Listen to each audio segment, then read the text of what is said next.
Bloom and rise, inner shift, outer eyes.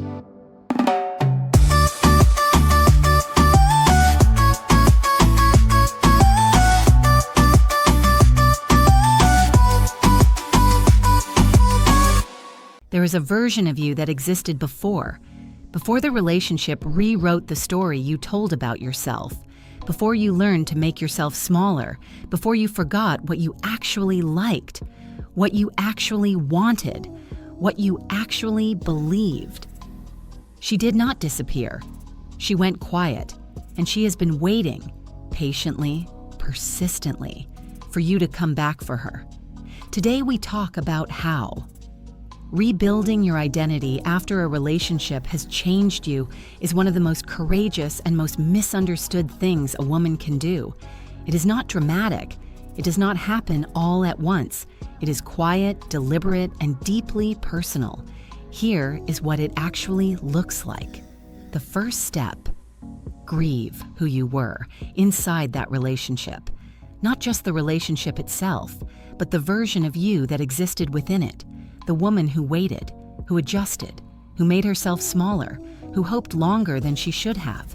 She deserves to be grieved, not judged. She was doing the best she could with what she knew and what she believed about herself at the time. Sit with her, acknowledge her, thank her for surviving it, and then, gently, compassionately, begin to let her go. You are not that version of yourself anymore, and that is not a loss. That is the beginning. Step 2. Reconnect with what was yours before the relationship. Think back. Who were you before you adjusted yourself to fit someone else? What did you love? What made you feel like yourself? What were you building? The friendships you let fade, the hobbies that disappeared, the ambitions that softened. You do not have to rebuild everything at once. Start with one thing. One friendship you reach back out to. One hobby you quietly pick up again. One morning that belongs entirely to you. Returning to yourself is not about going backwards. It is about remembering the parts of yourself that were always worth keeping. Step 3, and this is the one that takes the most time and the most gentleness. Relearn what you actually think and feel. After a long time of editing yourself, adjusting your responses, and prioritizing someone else's emotional state, you may have lost touch with your own. You might find that when someone asks what you want, you genuinely do not know. You might notice that your first instinct is still to consider how something affects someone else before you consider how it affects you.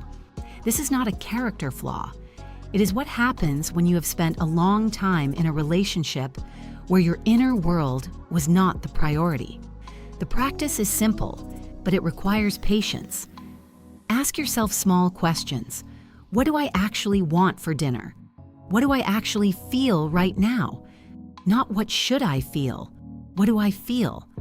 What would I do today if nobody else's needs were in the equation? Start with the small questions.